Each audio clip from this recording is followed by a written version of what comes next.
Hello, good afternoon. Miranda Brown here, co-host of the Halftime Show that was supposed to launch today. On behalf of the entire team, I'd like to issue an official apology. Due to circumstances beyond our control, we had to postpone. Please stay tuned. We'll update you as we go by. Thanks once more for the support. Thanks for the love. And thanks for subscribing to our YouTube channel. We will be with you very, very shortly, all right? Keep your fingers crossed. Thanks. So I think Yarmolenko, he's back from injury. He played for West Ham. He was really good before he got injured, and he basically picked up where he left off. So Ukraine is my dark horse to do well, to get to probably the quarterfinal stages. Apart from that, the Netherlands, the usual contenders, France. So maybe Italy as a dark horse actually. Italy. I wouldn't say they have successfully navigated their transition, but I am seeing flashes of where they could show up and as this time. I cannot consider Italy a dark horse, because Italy has been underachieving. Right? It's not a case where they haven't got players. They've always had players. They've just been underachieving. So that's why I can't put them as dark horses. I'd prefer to mention that they so you put are Ukraine over Italy? Pardon me? You put Ukraine over Italy? No, Ukraine is a dark horse because no one knows Ukraine for international pedigree. Italy. Right now, it seems like you have Ukraine a little higher than Italy. No, I have you because Ukraine, or expectations of Ukraine are next to none. So So low. there you go. I don't even know where Ukraine is ranked in the world, but Italy is 4-time World Cup champions. We expect, when someone mentions the football in the great nations, we mention Italy, we mention Brazil, we mention Argentina, Germany, those teams. So I cannot put Italy as a dark horse. I prefer saying they will show what they're capable of in this tournament, or what we missed out on in the World Cup. So because they can contend? They can't. They will do well. They will get to at least the quarterfinal stages. Remember, this is one of two teams that qualified with a perfect record. So they got through with 7 games, 7 wins, no draws, nothing. So I expect Italy to do well. Over the years, they've had great players. Most of their players come from the Serie A, so they know how each other play before they even get to the national team. With probably the odd player coming from the English Premier League or the Bundesliga or whatever, or the French League, probably Verratti. Because now when we look at it, probably Verratti is the only player, or probably one more with Verratti, that plays in France.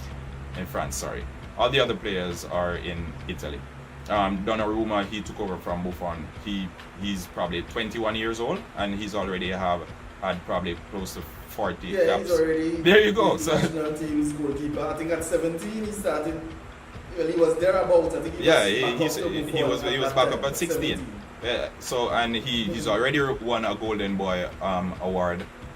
He's already have over 100 caps for AC Milan. So although he's 21, he's quite experienced, and I cannot regard Italy as a dark horse. No. Number 1, the team I expect to finish first this season is Pep Guardiola and his citizens, Manchester City. Kevin De Bruyne was recently named PFA Player of the Year, and I think this form will continue into next season, since the last season only ended 2 weeks ago. I think Kevin De Bruyne is currently the best player in England, and with the acquisition of the defenders that Manchester City added, they should give a better account for themselves in the coming season. Last year we saw that the major downfall was the defense unit, but I don't see Paul Pogba making it into this Madrid starting 11, as bad as they might be. Luka Modric at age 35 is twice the player Paul Pogba is, and Toni Kroos, although he doesn't get around the pitch as fast as one may wish, he's still one of the most experienced players in the squad, and he contributes way more than Paul Pogba may give. I think Mikel Antonio, they need to commit to Jamaica, not just the opportunity to play at the World Cup because England refused them, but they need to commit. They need to show that they want to represent us, because at the end of the day, when they come and if we don't play well and they leave, it doesn't affect them as much as it would affect a person who they have to go back to Jamaica to live, or they have to go back to Jamaica to transact their business. My second takeaway, Theodore Whitmore's gamble with Damien Law, it paid off. Damien Law played in central midfield. Tonight he was really good.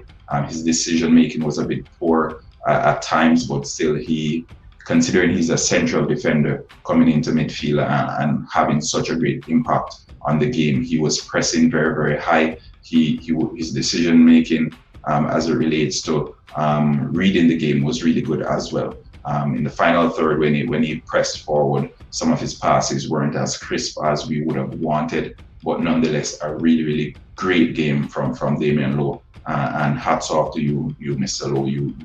You stake the claim for yourself, and who knows, maybe in the future we can see you playing in that position. And I also said Jamaica had enough firepower to put out a rainforest. Now, going into this tournament, Shamar Nicholson, his strike rate, as I spoke about in one of my previous videos, it was really good. And now having seen how he performed in that game, I do believe that he can go on to have a very, very productive tournament. He wasn't selfish. His goal came from nothing essentially. Just when we thought the chance had gone, he had ruined everything, he tucked it away in that far corner, in the bottom far corner. And that's what strikers do. That's what the top strikers across Europe, they do. They make the best out of half chances. And that there, what we saw from Shamar Nicholson was top class center forward play. And so far this tournament, the Reggae Boyz have only put together 45 minutes of proper football.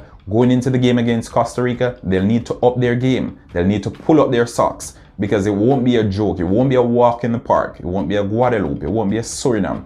And expectations in this game will be even higher. One of the most expensive squads at the Gold Cup. Will they live up to the expectations that we, the Reggae Boyz fans, have of them? Also, I think the Costa Rican team will get on our score sheet because our defenders, they've been all over the place. But because of the quality of the opposition we've played against so far in the tournament, those chances haven't been taken. Second place will earn us a game against the United States. The United States, yes, the United States C team. I think this will be a better matchup for the Reggae Boyz, considering Canada is a better team than the United States, in my opinion. An intriguing game beckons. A team with superior history against a team with superior talent. Who will it be? Do the Reggae Boyz have what it takes to overthrow Costa Rica? Can Costa Rica delay Theodore Whitmore's win record at the Gold Cup?